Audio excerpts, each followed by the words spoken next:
I'm going to ask Teresa to come up and speak, please. The gorgeous Teresa, can I say that? Oh, my wife's here. Thank you, Mark. It's a real privilege to be here today, and thanks for the invitation. It's great to get with a group of people that are really passionate about bringing forth change for not only economically but environmentally and social change. So it's a great event, and thanks everyone for being here.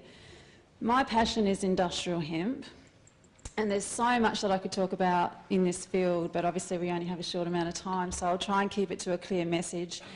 But, you know, the things that we could cover about hemp are all its sustainable uses, such as paper products and textiles, building and construction materials. My husband and I had the opportunity to go to Byron Bay about 2 years ago and do a hemp house building workshop, and it was an incredible thing to do, and it's an incredible resource that we've got, and an industry that is really exciting. And there's a company called Hempcrete Australia that are doing wonderful things in this arena, and they have over 20 years experience from the Europeans that they can draw on and bring that technology for that industry.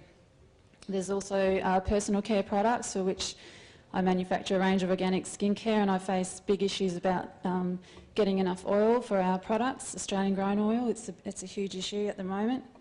There's biofuels, clean energy, and hemp foods, which I'll expand on later. So for me, in this short amount of time, the clear message I want to try and get across is where we stand currently in South Australia, and the positioning around licensing for industrial hemp growth. And currently, South Australia and Northern Territory are the only two states that don't allow licensed growing of industrial hemp, and this is something that we obviously need to have changed. Victoria passed legislation in 1998. Tasmania modified their legislation to permit research under strict licence in that same year. Queensland have had industrial hemp production under licence since 2002, and New South Wales now issues licences under law since November 2008. So there is legislation that we could replicate. It's not hard. And currently in South Australia, hemp is prohibited under the Controlled Substance Act 1984 alongside marijuana. And we just really need to have this changed. In correspondence that I've had with several ministers and with PIRSA, Primary Industries South Australia, there's a few arguments that PIRSA put forward, such as the crop's not suitable for South Australian dry climate conditions. And I'd really like to dispute that. There were trials done in the 1990s, as many of you may know, and in those trials 5 varieties of French hemp were used. Now, hemp is a day-length sensitive crop, not a climate-sensitive crop, so latitude is the issue here and not temperate climate. So French hemp varieties are used to an 18+ hour day length and won't yield enough biomass. They'll actually go to flower within 6 to 8 weeks and stop growing, so you won't get that yield. So you could really say that the trials were actually doomed to fail. Now, with years of work done in the industry from other states and people like Eco-Fibre Industries, they've now bred varieties that are suitable for our conditions. So again, the technology's there and we can capitalise on that. So those arguments really don't sort of hold any standing now.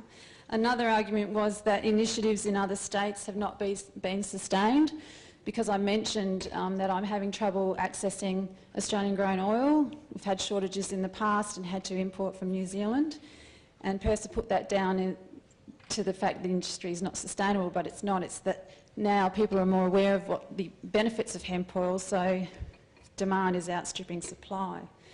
And yeah, so I would strongly dispute that fact. There's incredibly inspiring businesses around hemp, from skincare manufacturing to fibre for textiles, hemp housing, as I mentioned before, and hemp foods, in spite of our government's current stand, is really growing of interest in this country. And we need more growers for that as well. And the whole hemp food debate, hemp food industry is huge in Canada, in the US, in Europe.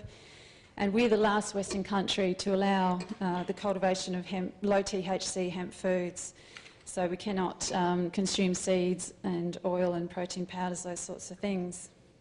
Now, the application to allow the consumption of low THC hemp foods with FSANZ, or Food Standards Australia and New Zealand, has been experiencing the political football since 2009. The application is now in the hands of COAG, or the Council of Australian Governments, and its forum. Even though FSANZ have indicated their approval for the application, the forum are requesting yet another review, pushing the period out to Friday the 16th of May 2014.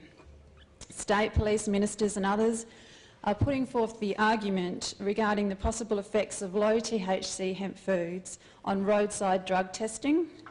This argument really frustrates me when considering poppy seeds are permitted, yet poppy seeds can contain trace amounts of opiates 22 times higher than THC in hemp seeds.